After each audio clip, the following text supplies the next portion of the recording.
Grâce, miséricorde et assistance divine sur tous les concitoyens du ciel, mes très chers compatriotes éternels, dans le nom puissant de notre Seigneur Jésus-Christ.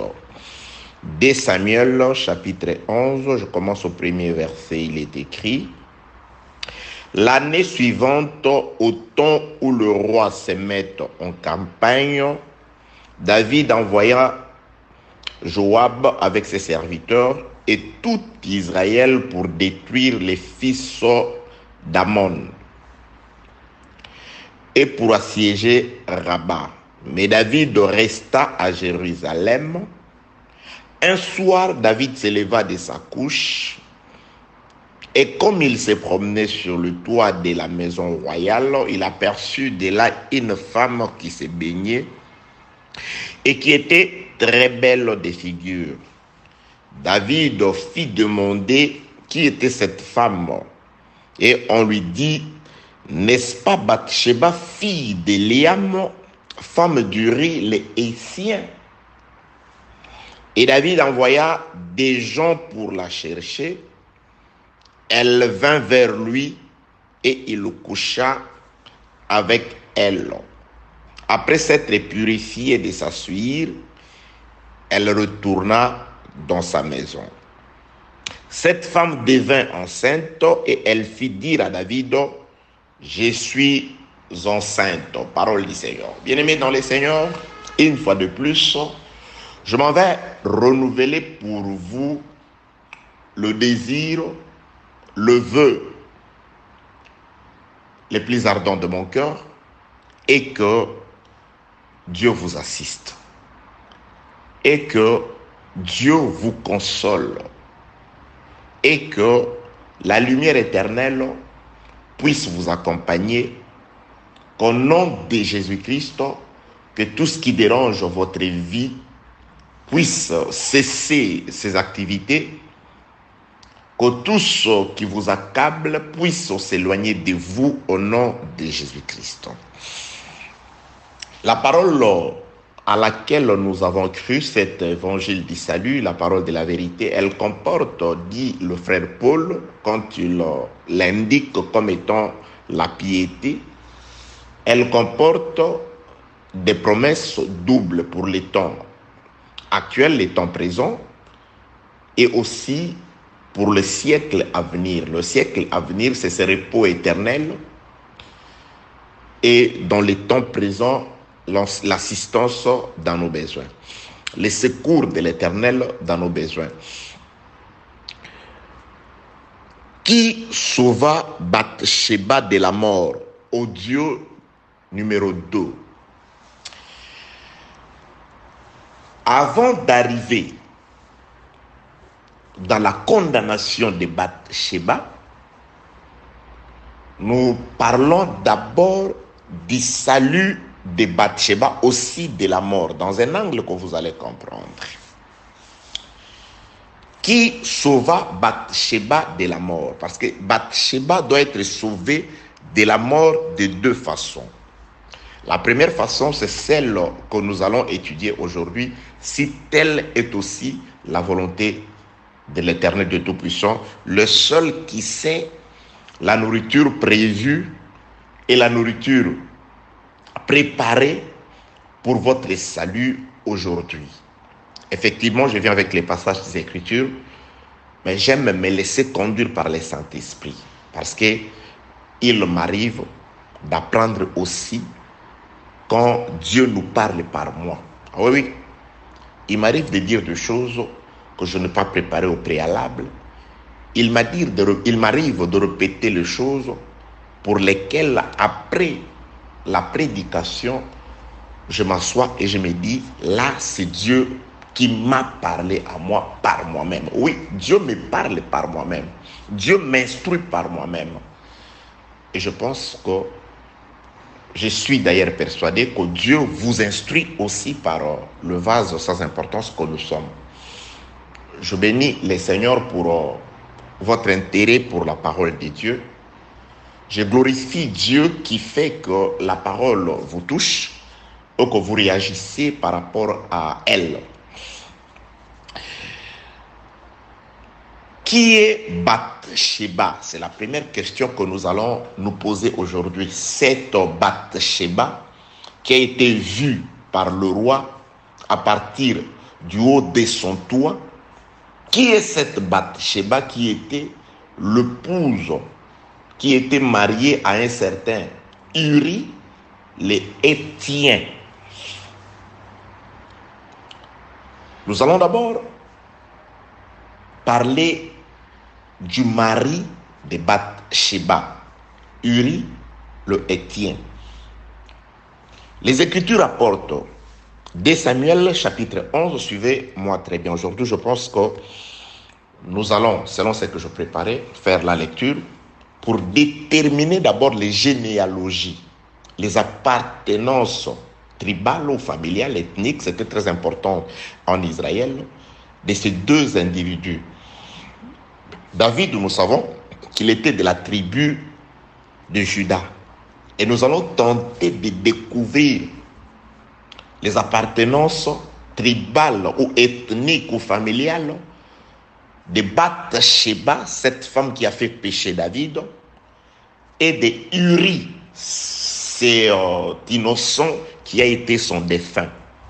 Commençons d'abord par Uri, le mari de Bathsheba, qui était un des vaillants soldats de David. Qui était réellement cet homme d'Uri? Parce que très souvent nous parlons de Bathsheba, nous citons le nom d'Uri sans tenir compte, parce que l'acte de David a aussi un aspect prophétique à avoir avec l'appartenance tribale de cet homme d'Uri. 2 Samuel chapitre 11, le verset 3e. David fit demander qui était cette femme, parce que David ne peut pas s'engager avec une femme s'il ne reconnaît pas d'abord, s'il ne doit pas s'enquérir d'abord sur l'identité de cette femme-là. J'avais exhorté dans l'audio passé, disons, que nous devons avoir une identité. C'est pourquoi dans les livres d'Apocalypse, Dieu fait une reproche. Il dit dans cette église de Laodicée que si tu n'es ni chaud ni froid, on te rejette. C'est-à-dire que tu dois avoir une identité. Ou soit tu attestes la chaleur, l'appartenance à Dieu, ou soit tu attestes que tu es froid, l'appartenance au monde. Il ne faut pas être comme Israël, clochant des deux côtés. Ça et là, non, Dieu te rejette. Le juste milieu n'existe pas dans la parole du Seigneur. Ou tu es de la lumière, ou tu es des ténèbres. Il n'existe pas de rapport entre la lumière et les ténèbres. Ou tu es de Dieu, ou tu es du monde. Ces histoires de non, je suis croyant mais non pratiquant, ça n'existe pas. Un croyant, c'est par rapport à la pratique de la parole à laquelle tu as cru. Bah, ça, c'est un langage du monde. Certaines personnes disent, bah, voilà, oui, je suis croyant mais non pratiquant. Ça n'existe pas. Tu ne peux pas être ni chaud ni froid. Tu dois avoir une identité, car l'arbre se reconnaît. L'arbre se définit d'après le type de fruit qu'il produit. Vous produisez les mangues, on vous appelle manguier. Vous produisiez les avocats, on vous appelle avocatier. Que la paix, la grâce et la miséricorde de Dieu soient avec vous. Ouais, on est parfois habité, on vit ici en Chine, parfois on a la langue chinoise en tête, l'anglais, le portugais, et parfois ça embrouille un tout petit peu. Mais grâce à Dieu, il permet à ce que le message vous parvienne et que nous soyons vraiment lucides avec une expression très claire et simple, de manière à ce que le plus important, c'est que vous compreniez la pensée du Seigneur. Quoi qu'on se bat aussi pour, de manière à ce que cette parole vous arrive employant des expressions qu'il faut. Bah, ce côté-là, on ne peut faire que dans les limites de la connaissance que Dieu nous a donnée en cette matière-là. Voilà, bien-aimés dans le Seigneur. 2 Samuel chapitre 11, le verset 3e. David fit demander qui était cette femme?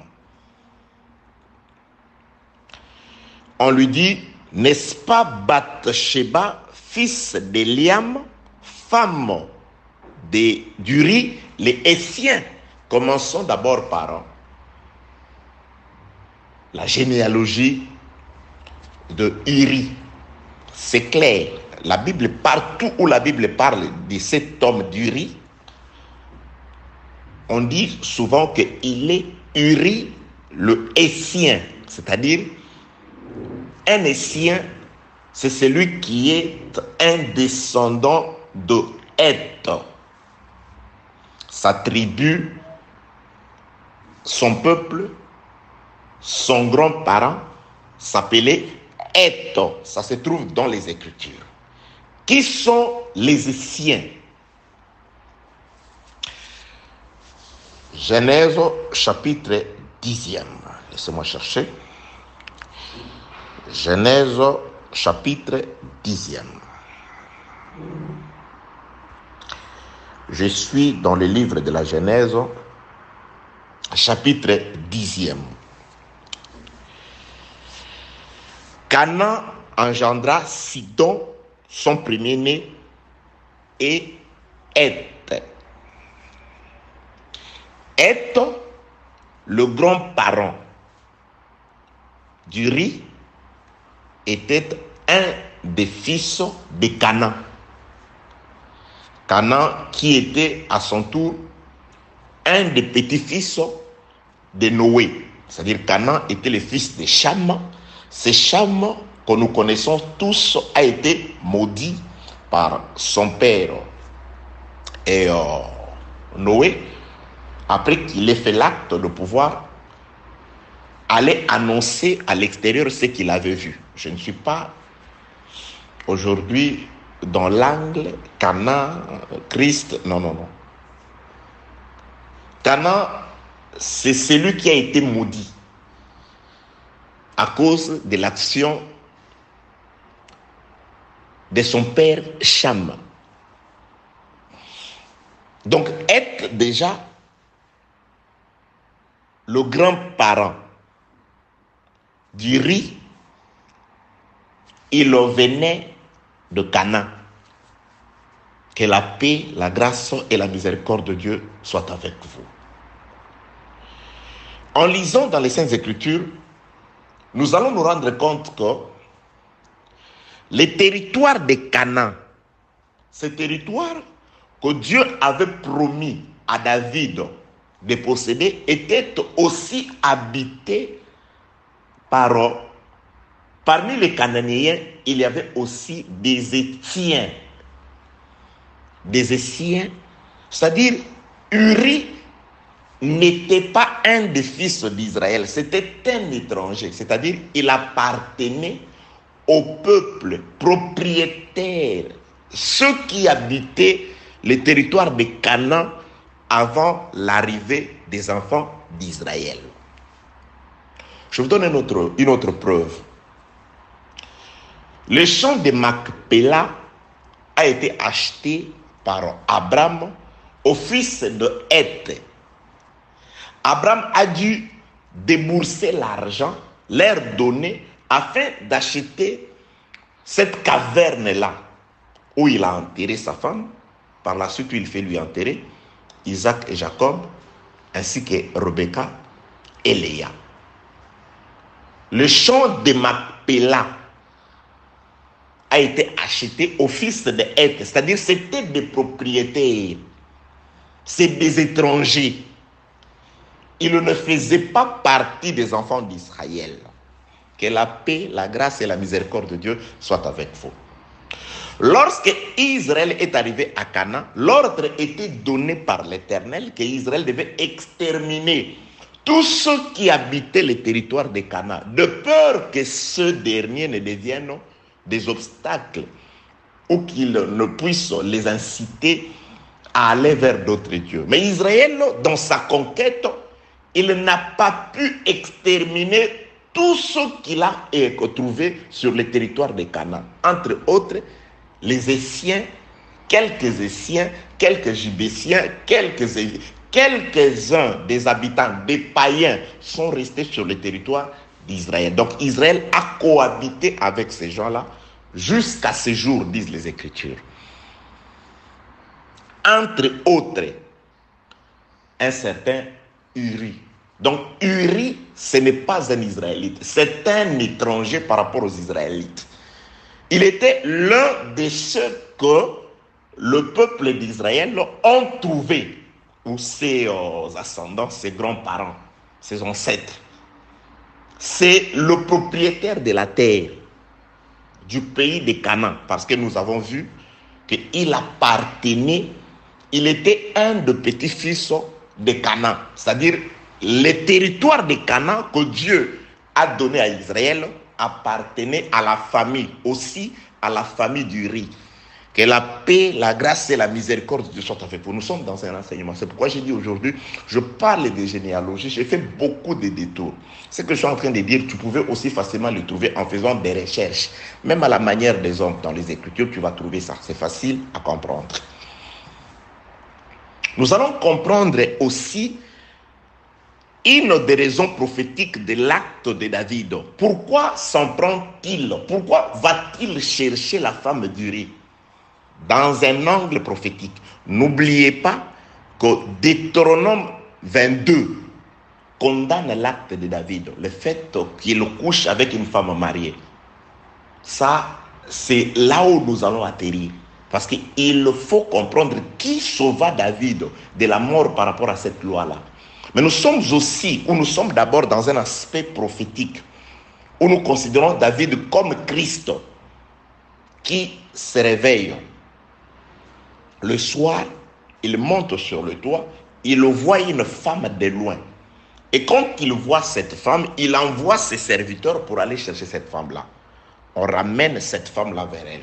Nous avons compris cela et comparé cela à l'acte qu'a fait aussi la fille de Pharaon. Pendant que tous les mâles étaient condamnés à mort, les garçons mâles qui naissaient à cette époque-là étaient condamnés à mort par Pharaon.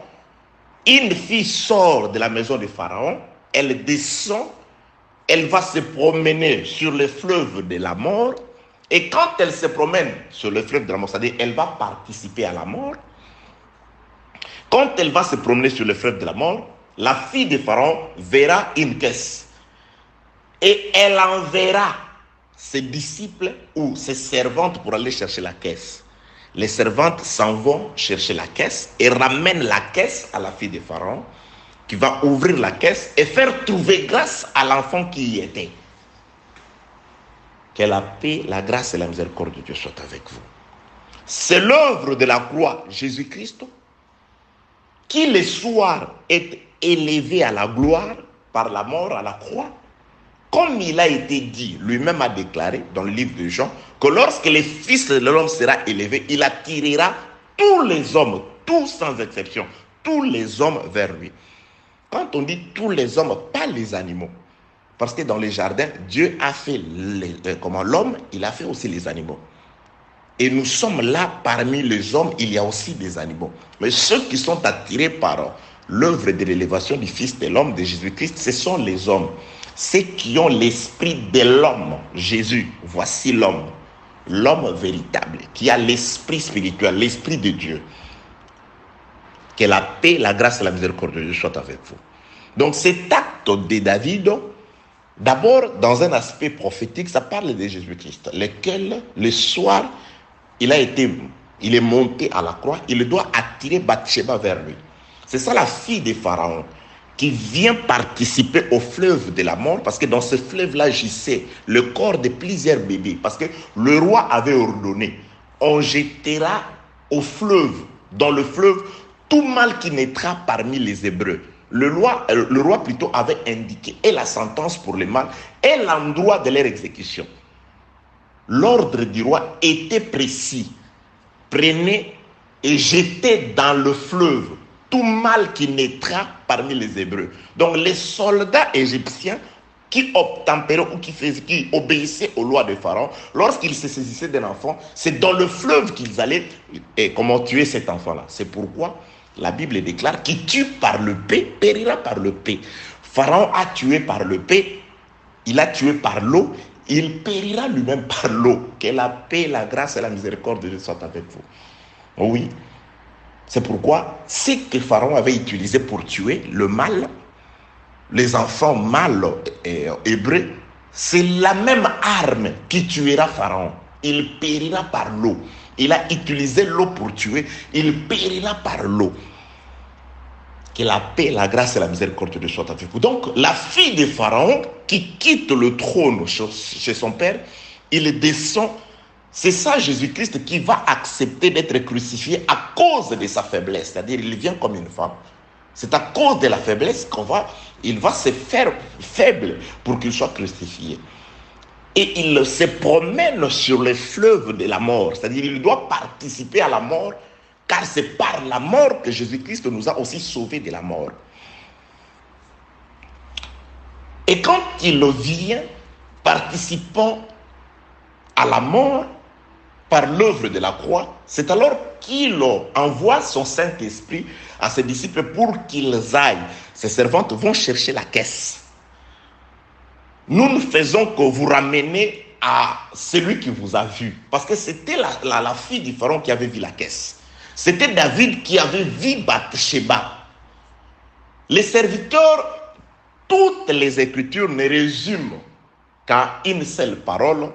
Nous sommes venus te chercher pour te ramener vers celui qui t'a vu quand il a été élevé. Quand il s'est levé de son sommeil le soir.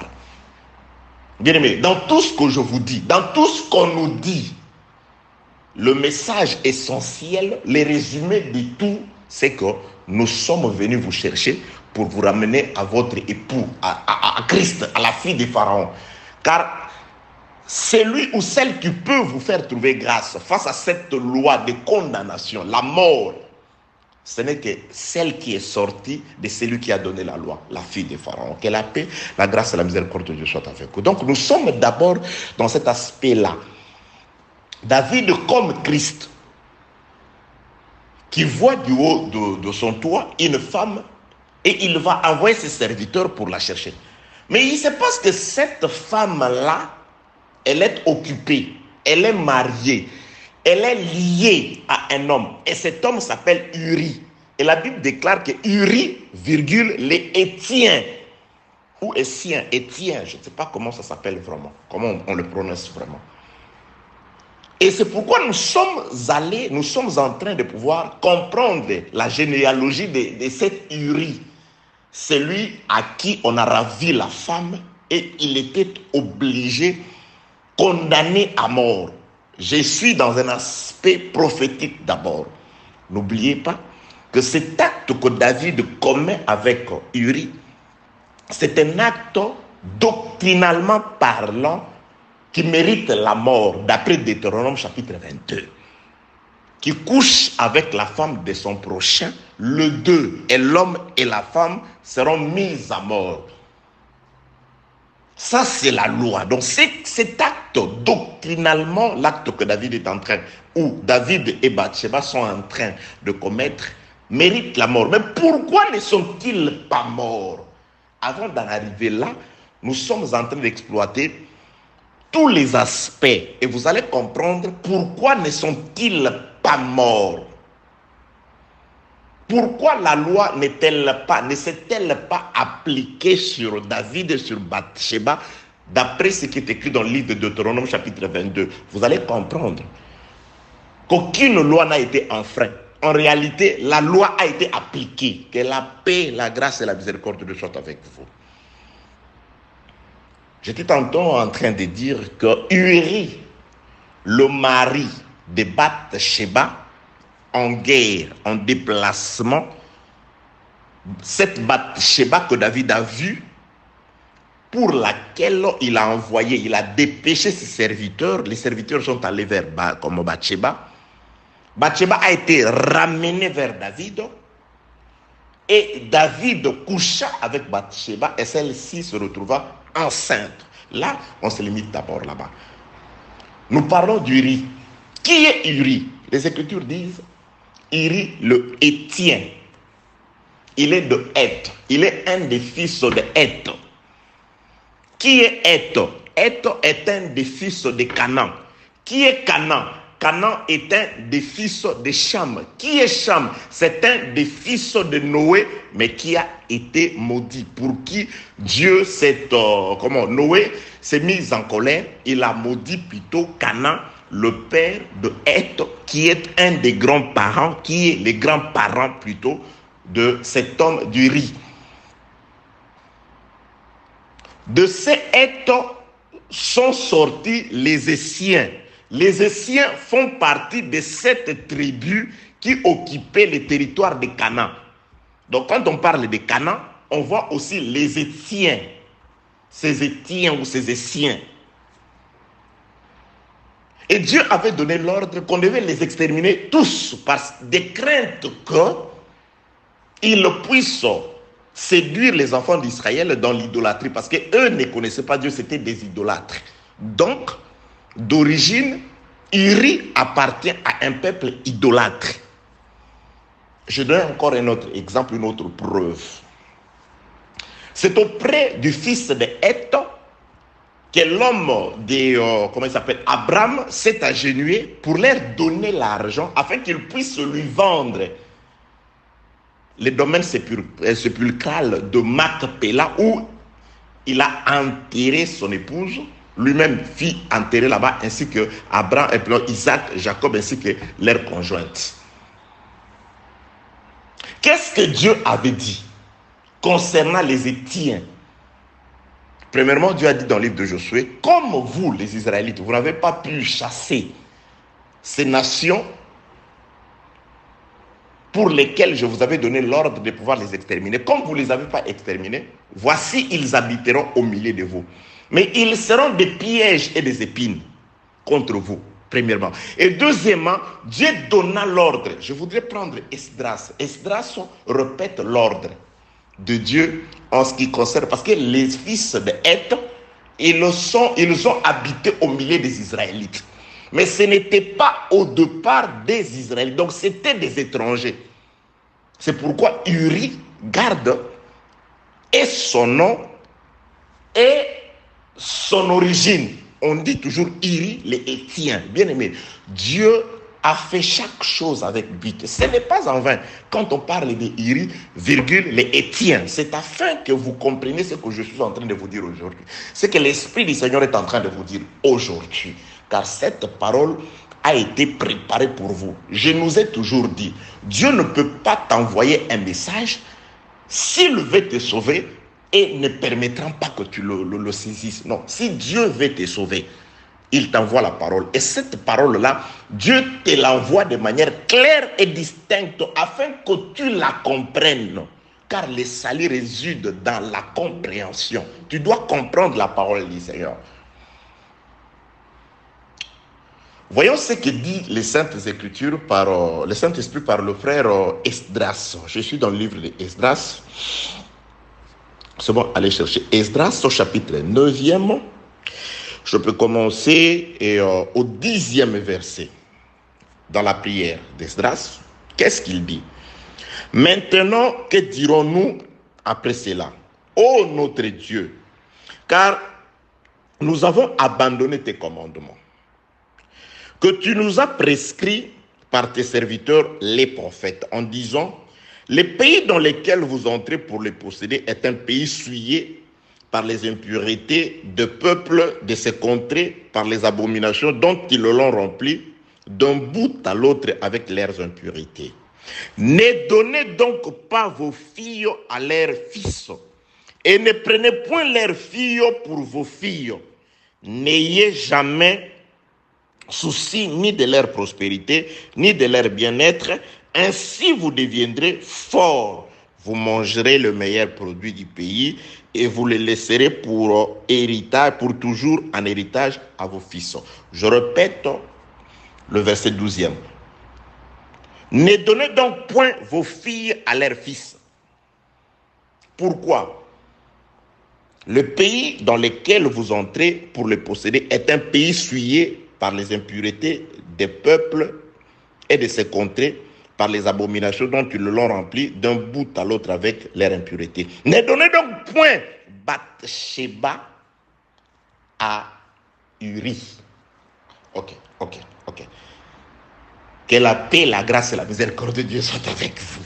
Bien-aimés, nous sommes en train de pouvoir déceler un aspect prophétique caché, afin de pouvoir expliquer l'acte de l'homme selon les cœurs de Dieu. Là, c'est un prophète qui agit.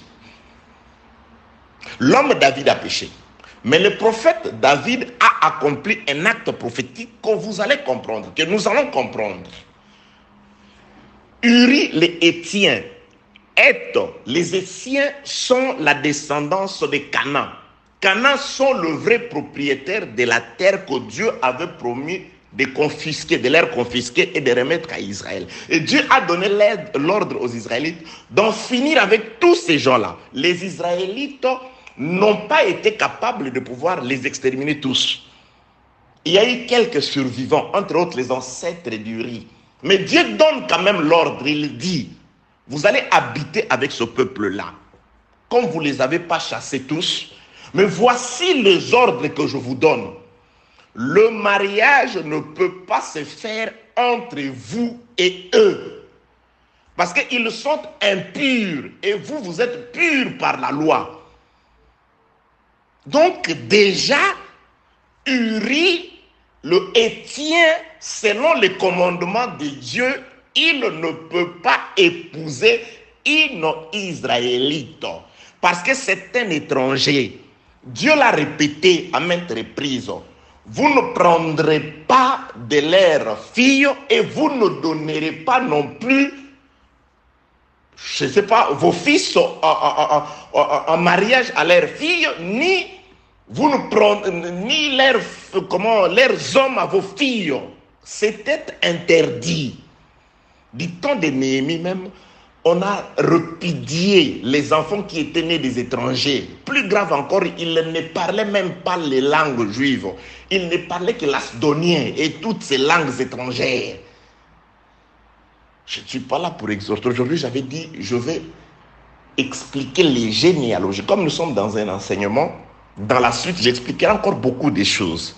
Mais je voudrais aujourd'hui que vous ayez une idée sur quelques raisons prophétiques des actes de David. Le frère Paul dit, ce qui a été écrit l'a été pour notre instruction. Donc il y a des instructions à travers le fait tout simplement, on fait suivre après le nom d'Uri, virgule, les tiens. Donc on vous rappelle toujours, cet Uri c'est un Hétien, quoi qu'il serve à l'armée pour l'Éternel, mais il y a un couac dans ces mariages-là. Oh, maintenant, je suis peut-être allé trop vite en besogne pour dire que le mariage entre Uri et Bathsheba était un mariage entre un étranger et une juive et une israélite. Quelle est la preuve que nous avons que Bathsheba n'était pas aussi une étrangère? Ah, voilà, dans les Écritures toujours. Je suis dans maintenant nous avons parlé, nous avons compris la généalogie d'Uri. Maintenant parlons de la généalogie de Bathsheba. Dès Samuel chapitre 11, à partir du premier verset jusqu'au 4e, la Bible étale l'identité des deux hommes ou du couple, Uri et Bathsheba. D'abord sur Uri, on a dit qu'il est Hétien. Nous avons compris que c'est un fils de Canaan, c'est un étranger. Attendez. Et ma soeur Rebecca, je crois, dans le livre de Genèse chapitre 27, me dit quelque chose concernant le mariage entre un Israélite, un fils d'Abraham et un Hétien. Attendez, je vais chercher ma soeur Rebecca. Genèse chapitre 27. Rebecca, dis-moi, qu'est-ce que tu en penses? Et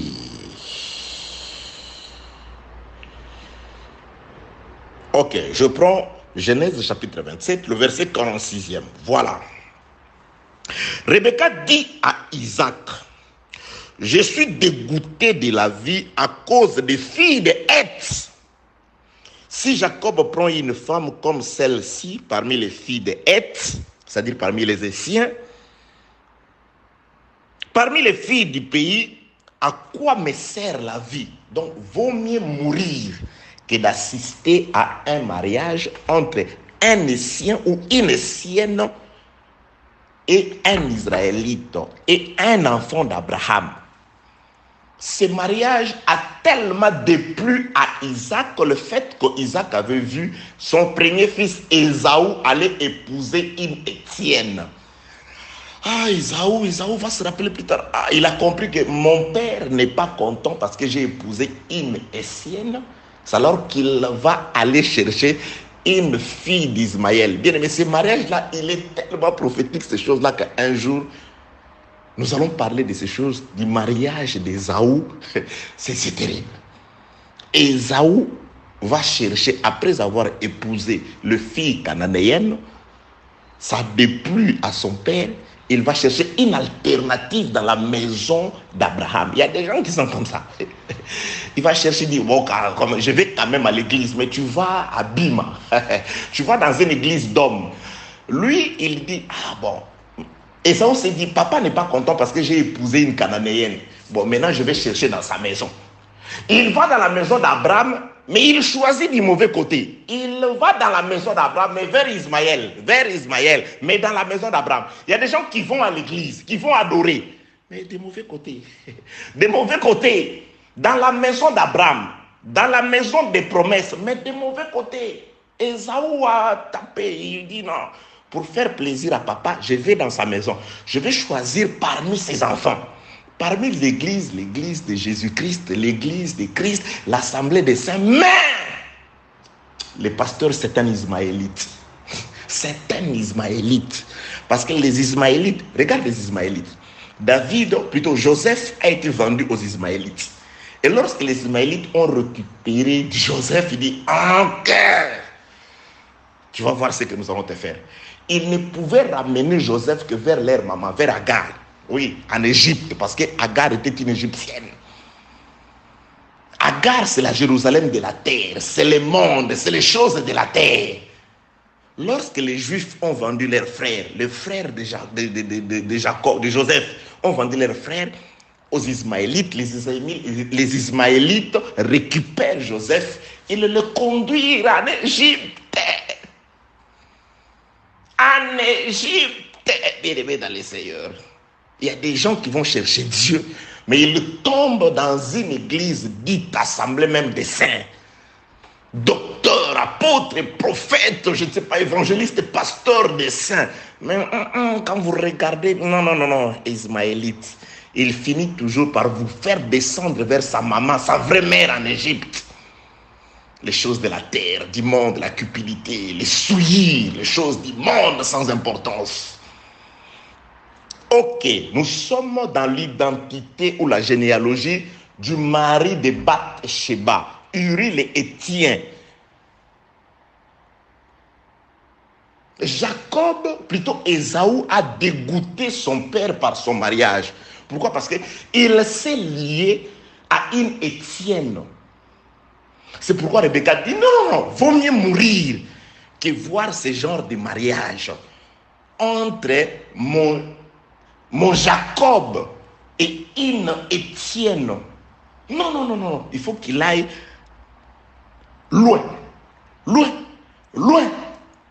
Je suis allé là-bas pour dire que déjà un Étienne, la loi le dit, Dieu interdit, vous ne prendrez pas de femmes parmi les Étiennes, parmi les gens du pays, et vous ne leur donnerez pas non plus vos fils. C'est-à-dire, ce mariage-là, c'est un mariage illicite, prohibé, interdit par l'Éternel. Maintenant, parlons de la généalogie de Bath-Sheba. Qui est Bath-Sheba? Oui, c'est écrit dans les Écritures. Je suis dans le livre de toujours, je crois, plutôt 2 Samuel, je crois 2 Samuel chapitre 23. J'avais trouvé ce verset avant que je ne commence. 2 Samuel chapitre 23, attendez. Laissez-moi aller chercher, je prends les Écritures. 2 Samuel, ok, patience, 23. Ok, je commence au Je peux commencer où? Parce qu'il faut que je lance d'abord.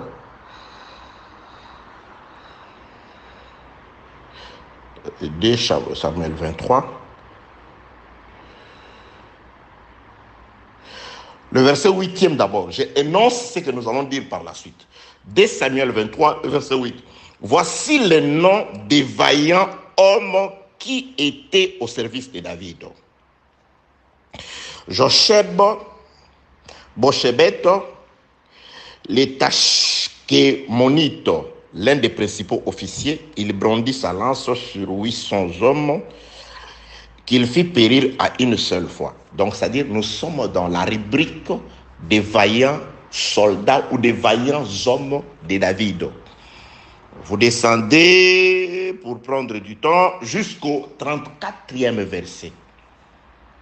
Il y a eu beaucoup d'hommes qui ont été cités. Le 34e verset. Eliphelet, fils d'Akasbaï, fils d'un Macatien, Eliam, fils d'Architophel, les Guilots, des Guilots. Très important aussi. Très important aussi.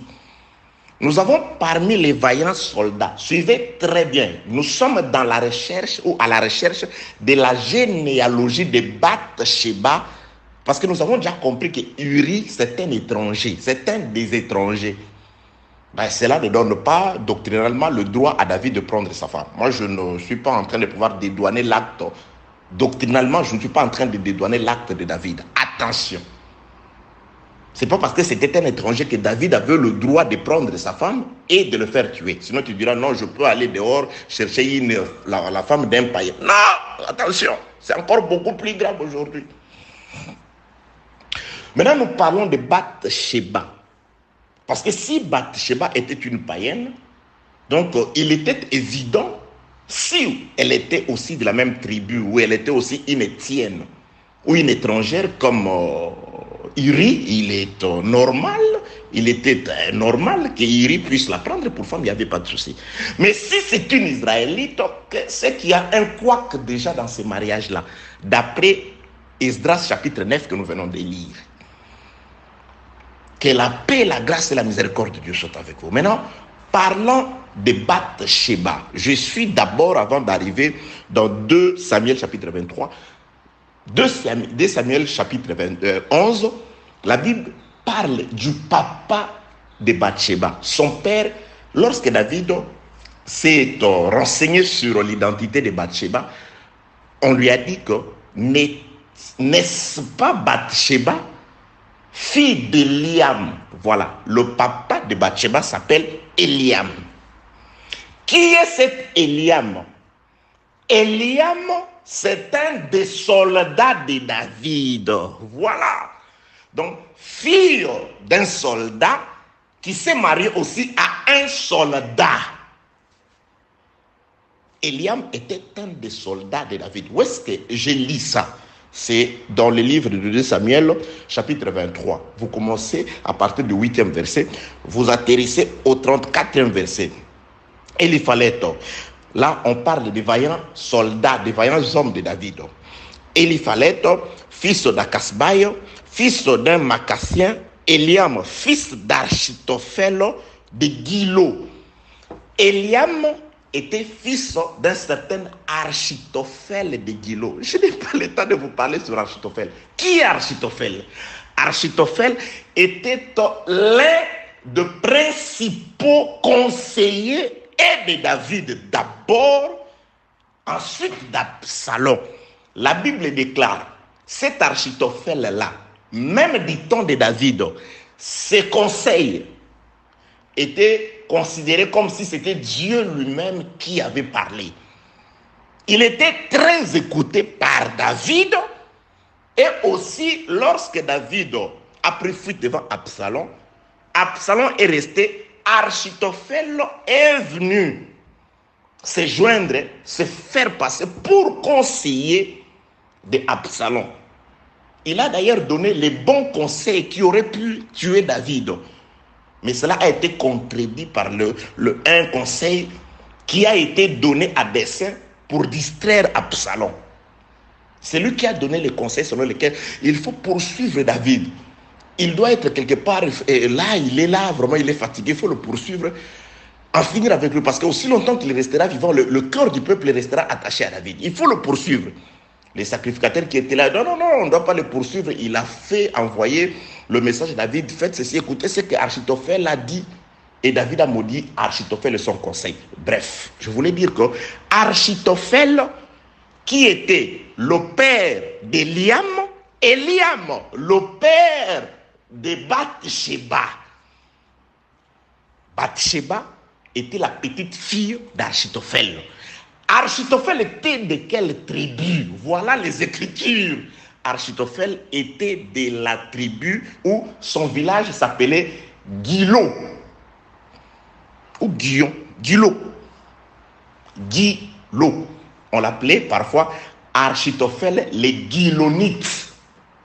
Donc Achitophel était des Gilo. Mais pourquoi nous sommes en train d'étudier? C'est très important. Rien dans tout ce qui a été écrit n'a été en vain. Non, vous allez comprendre. Je ne veux pas prendre beaucoup de temps. J'en arrive déjà à 50 à peu près minutes. Achitophel, père d'Eliam, Eliam, père de Bathsheba, Bathsheba, épouse d'Uri. Maintenant, on dit que cet Achitophel, c'est-à-dire si nous déterminons la nationalité d'Achitophel, son village, sa tribu, c'est-à-dire nous allons aussi reconnaître et comprendre si Bathsheba était une juive ou une étrangère. Si Bathsheba est une juive, c'est que ce mariage-là comporte un couac. Si c'est une étrangère, elle est dédouanée, il n'y a pas de souci. Elle peut se marier comme étrangère à qui elle veut. Mais les filles israélites ou les enfants d'Israël ne se mariaient pas à qui, au premier qui arrivait, non.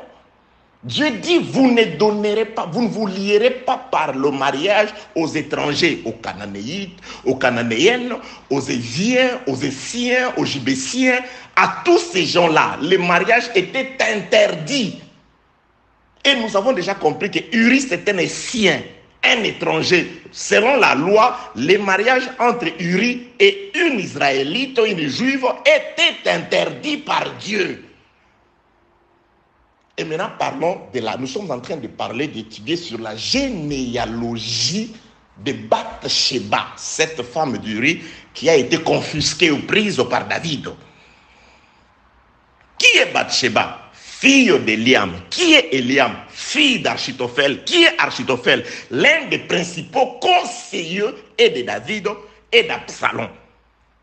Mais je vous donne déjà quelques flashs. David, dans son gouvernement, comme Saoul d'ailleurs, il ne prenait pour la plupart que ceux de sa tribu, ceux de sa famille. Joab était le fils de sa sœur, Amasa était le frère de Joab, donc c'était comme ça, ses neveux, c'était comme ça. Même Saoul, il a travaillé, c'était comme ça. Que la paix, la grâce et la miséricorde de Dieu soient avec vous. Oui, c'est ce que le frère Paul explique. Faites du bien à tout le monde, mais beaucoup plus aux gens de notre famille, à ceux qui sont en Christ, dans le Seigneur. Parce que c'est ça notre famille. Si David allait chercher quelqu'un de loin, c'est que cet homme-là était exceptionnel. Mais d'abord, c'était la famille d'abord. L'église d'abord. Notre famille, c'est l'église. Hein? Le tribalisme d'après la parole. Le tribalisme dans la sainteté. Le tribalisme spirituel. C'est pourquoi je nous appelle souvent concitoyens du ciel ou compatriotes, parce que nous sommes de la même patrie. Notre patrie n'est pas de la terre. Notre patrie est céleste. Vous êtes mes frères, je suis votre frère, et notre fraternité est une fraternité éternelle. C'est pourquoi je vous souhaite souvent la miséricorde éternelle, la paix éternelle. Jésus-Christ vous donne une paix comme pas celle du monde, celle qui se négocie à la manière du monde, mais une paix éternelle. Une paix qui vous rassure la tranquillité dans les temps et qui vous rassure la porte de l'éternité. Cette paix ne se donne que par Jésus au travers de l'évangile, au moyen du Saint-Esprit. Paix, grâce et miséricorde de Dieu sur vous. Vous voyez, bien aimé dans le Seigneur. Donc, Bathsheba est fille d'Eliam. Eliam, un soldat de David, est fils d'Achitophel, un conseiller de David. Donc, c'est-à-dire, c'était les gens de la maison. Maintenant, on dit Achitophel, les Gilonites, des Gilo. Gilo, je vous épargne la lecture. Allez, retenez ça. Allez-y à la maison. Prenez Josué chapitre 15. C'est là où vous allez comprendre que Gilo faisait partie des villes de Juda.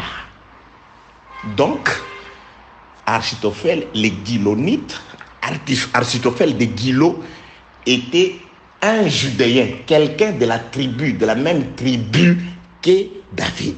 Si Achitophel était de la tribu de Juda, forcément son fils était aussi, parce qu'en Israël, la filiation est paternelle. Donc forcément, Eliam était aussi de la tribu de Juda. Si le père est de la tribu de Juda, forcément, obligatoirement, Bathsheba est une fille de la tribu de Juda. Oui, bien-aimé dans le Seigneur, ce n'est pas de l'invention, c'est l'écriture, c'est la parole de Dieu. Donc, conclusion, une fille de la tribu de Juda, mariée à un étranger, un homme de Juda, un homme de Juda, voit une fille de Juda mariée à un étranger, il va la laisser. Attention, je suis dans l'aspect prophétique. Pour ceux qui nous suivent dans les réseaux sociaux, il y a des exhortations. Allez-y sur YouTube ou appelez pour les avoir. C'est vraiment très éducatif et je bénis le Seigneur parce que les gens continuent d'en chercher jusqu'à ce jour. Sur la reconquête des Soko. La Bible déclare, dans le livre d'un Samuel chapitre 17e, que les Philistins se préparaient à faire la guerre à Israël. Mais les Philistins s'étaient réunis à Soko qui appartient à Juda. Mais Juda, pour récupérer ce territoire, il ne blague pas. Et parmi les Philistins qui occupaient Soko, la Bible déclare Soko qui appartient à Juda. Parmi les Philistins, il y avait un géant qui faisait terroriser tout Israël, l'homme de Goliath que vous connaissez certainement tous. Et cet homme-là faisait terroriser tout Israël. Même le roi Saoul tremblait. Mais un homme de Juda va sortir. Vous savez, David sort, oui. Allez-y, la reconquête de Soko sur YouTube. Tapez Blanchard, apôtre Blanchard Ingala, la reconquête de Soko. Un homme de Juda s'élève. Pourquoi la Bible déclare si un homme vend sa portion de parcelles? Si cet homme-là, c'est-à-dire pour récupérer cette portion de parcelles, Lévitique chapitre 25, il y avait 3 probabilités. Cet homme-là pouvait lui-même, s'il reçoit l'argent par la suite, il dit non, il peut aller récupérer, racheter lui-même. Il dit non, j'avais vendu quand j'étais pauvre, c'était pour faire une affaire, cette affaire-là fructifiée, maintenant je peux remettre l'argent, vous remettre l'argent et récupérer ma portion. Parce que la Bible disait qu'aucun héritage ne peut passer d'une tribu à une autre. Donc, je viens récupérer ma portion que j'avais. C'est-à-dire, l'homme peut par lui-même récupérer sa portion de terre. Ou, s'il n'a pas d'argent, un proche parent, quelqu'un de sa tribu, peut l'aider à récupérer cette portion de terre. S'ils n'ont pas d'argent, c'est alors que le jubilé, la 50e année, viendra récupérer, ravir cette portion de terre, la remettre à son propriétaire d'origine. Donc, celui qui pouvait sauver la ville de Soko, qui était dominée par le Philistin, ne devait sortir que de la tribu de Juda. C'est pourquoi Saoul ne s'en préoccupait vraiment pas. Parce qu'il était lui de Benjamin. Bon, la partie qui est là, ce n'est pas vraiment notre partie. David doit se battre pour récupérer Soko parce que David est de la tribu de Juda. Soko appartient à Juda. David monte du haut du toit. Il regarde et voit une femme très jolie. Il pose la question, lui dit, qui est cette femme-là? Ben, cette femme-là, c'est Bathsheba. Oui, elle est très jolie. Fille de qui? Fille d'Eliam. Oui, je connais. Eliam, c'est le fils d'Achitophel, qui est le fils d'Achitophel, qui est l'un de mes conseillers, qui est de notre tribu. Oui, il est de notre village, il n'y a pas de souci. Femme d'Uri, il est marié. Les siens, David consulte la loi. Non, la loi dit que ça, c'est un mariage illégal, illicite. Non, je dois récupérer cette femme. Je dois récupérer. David, un homme de Juda, doit combattre pour récupérer ce qui est de Juda. L'héritage de Juda ne peut pas passer d'une tribu à une autre. Bathsheba était une terre de Juda. Un étranger ne peut pas dominer sur une terre de Juda. C'est pourquoi j'ai dit que tout étranger qui domine sur toi est étranger. Tout ce qui t'arrive, qui n'a pas été énoncé parmi les promesses glorieuses de Jésus-Christ dans ta vie, je m'en vais le résister, le chasser au nom de Jésus-Christ.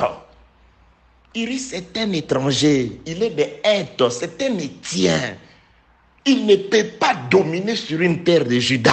L'homme de Juda doit intervenir. Et l'homme de Juda n'intervient pas s'il ne s'est pas réveillé du sommeil.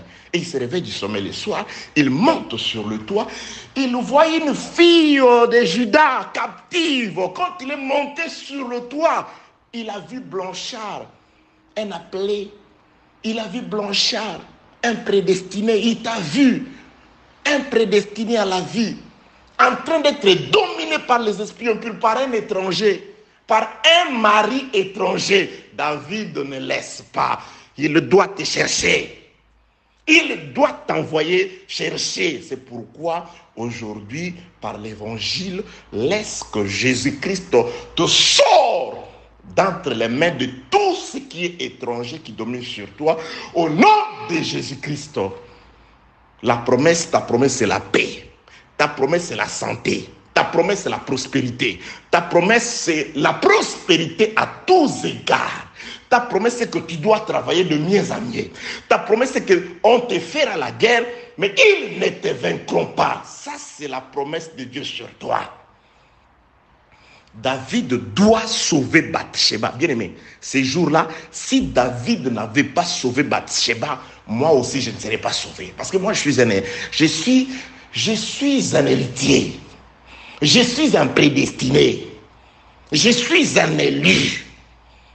Un élu, lorsqu'il est venu, il m'a trouvé sous la domination d'Uri. Là, Uri, c'est un Éthien, un étranger.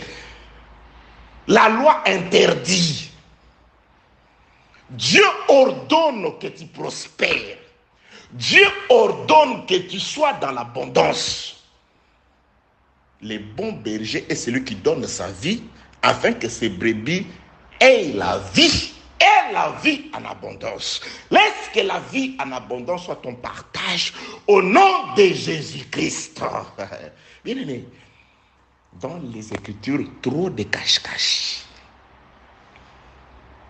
David de la tribu de Juda, il regarde Soko, dominé par les étrangers, les Philistins, il dit non, le roi, si tu ne te battras pas, tu n'en as aucun droit. Parce que le droit de rachat, soit c'est par moi-même qui ai perdu ma portion de terre, soit par un proche parent, où on attend le jubilé. Donc, David de Juda, il dit non, il n'y a pas quelqu'un de mieux placé qui puisse sauver une terre de Juda, une Bathsheba judéenne d'entre les mains d'un Éthien, que moi, je dois la ravir de là. David envoie les gens. David envoie les gens aujourd'hui. C'est pourquoi c'est méchant, c'est pour les prédestinés. C'est pour ceux qui sont de la même tribu que David.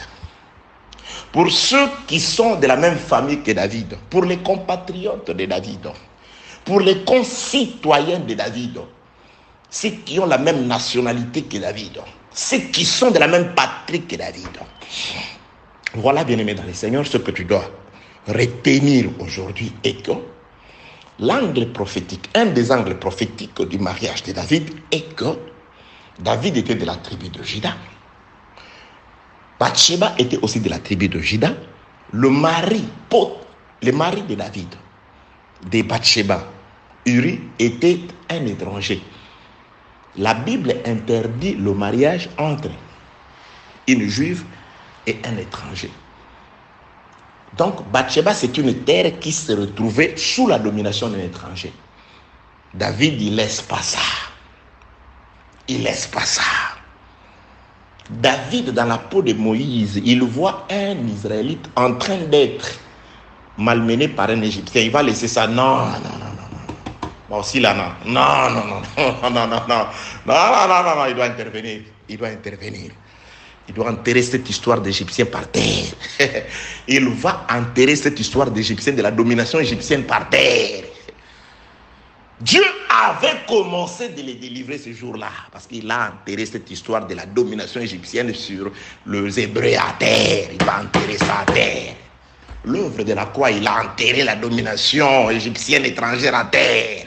Il a tué un Égyptien, il l'a enterré sous terre. Lorsqu'il est descendu sous terre par sa mort, il en a fini avec la domination du diable. Il en a fini avec la domination de la chair. Beaucoup de choses à dire dans cet enseignement. Qui sauva Bathsheba? Premièrement, c'est David qui vient sauver Bathsheba des eaux de la mort. De même que la fille de Pharaon a sauvé Moïse des eaux de la mort, David vient sauver Bathsheba de la mort. C'est quoi la mort? Mais c'est Uri, un étranger, lié par une loi illicite à une fille de Juda. David doit sauver Bathsheba. Ça, c'est la première réponse. Attention. Qui sauva Bathsheba de la mort? C'est quoi la mort? Mais c'est cet étranger qui régnait sur elle. C'est ces mariages-là pour lesquels Esdras dit Dieu s'est mis en colère à cause de ces mariages-là. Il faut sauver Bathsheba, sauver notre chair, notre sœur. Lévi sait très bien en faire. Hein? Comment cet incirconcis-là va se permettre d'aller prendre notre sœur? Non. On doit aller faire sortir Dina de là. Il faut retirer Dinan de là. Dinan doit être récupéré. C'était des étrangers, des habitants de Cana toujours. De même que Dinan a été arraché d'un des habitants de Cana par Lévi, et David doit arracher une fille de Juda sous la domination d'un étranger, un Essien. Que la paix, la grâce et la miséricorde de Dieu soient avec vous. Laisse que Dieu te libère de toute domination illicite sur toi au nom de Jésus-Christ. Que toute maladie qui a des provenances obscures, sataniques, que toute maladie qui a des provenances autres que la volonté de Dieu, que tu sois guéri de cette maladie et que cette maladie te quitte au nom de Jésus-Christ. Ésaïe chante, oh Dieu, un autre peuple que toi domine sur nous. Aujourd'hui, je veux que Dieu restaure seul sa domination sur toi au nom de Jésus-Christ.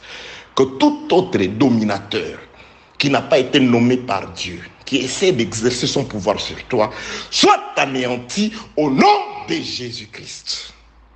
Paix, grâce et miséricorde sur vous, dans le nom puissant de notre Seigneur Jésus-Christ. Amen.